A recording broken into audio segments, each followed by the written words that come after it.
প্রিয় বোন, আজকের আমি এমন একটা হাদিস বলবো যেটা শোনার পরে আপনাদের উচিত কান্না করা।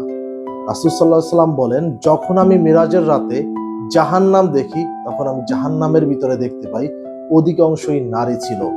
তারা চিৎকার করতেছিল আগুনের ভিতরে। যখন তারা পড়তেছিল, তখন আমি জিবরাইল আলাইহিস সালামকে জিজ্ঞাসা করি, জিবরাইল, কেন নারীরা এত জাহান্নামে? তখন জিবরাইল আলাইহিস সালাম আমাকে উত্তর দিল, সামান্য দুইটা কারণের জন্য নারীরা জাহান্নামে।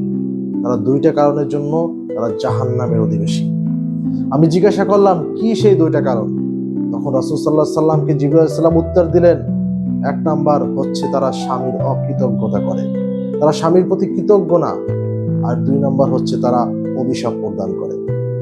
স্বামীর প্রতি কি রকমের কৃতজ্ঞ না? তারা হচ্ছে স্বামী সারা জীবন তার জন্য যাই করুক, 10 বছর 5 বছর ধরে সংসার করতেছে, কোনো একটা কারণে কোনো একটা কিছু, ধরেন 5 কেজি পটল আনছে, তার ভিতরে 1 কেজি নষ্ট, কিংবা একটা মাছ আনছে, তার ভিতরে একটা মাছ পচা, বলবে তুমি এতটাই বোকা, তোমার সাথে সংসার করে আমার জীবনটাই ধ্বংস। তোমার সাথে আমি সংসার করে কি পাইছি? এই যে স্বামীর প্রতি অকৃতজ্ঞতা, এটার জন্যই নারীরা জাহান্নামে। আর 2 নম্বর হচ্ছে যারা অভিশাপ প্রদান করে, যে সকল নারী। আমরা যদি এখন সমাজের দিকে তাকাই, আমাদের বোনদের দিকে তাকাই, আমরা দেখতে পারবো শতকরা 95% মেয়েরাই কিন্তু এই রোগে আক্রান্ত। তাই আমার বোনদেরকে বলবো, বোন, জান্নাতে যাওয়ার জন্য আপনাদের খুবই সোজা।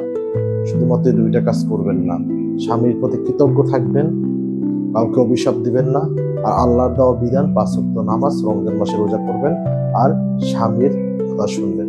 ইনশাআল্লাহ আপনি জান্নাতের যে কোনো দরজা দিয়ে আপনি জান্নাতে যেতে পারবেন। আর পর্দা মাস্ট করতে হবে। আল্লাহ হাফেজ।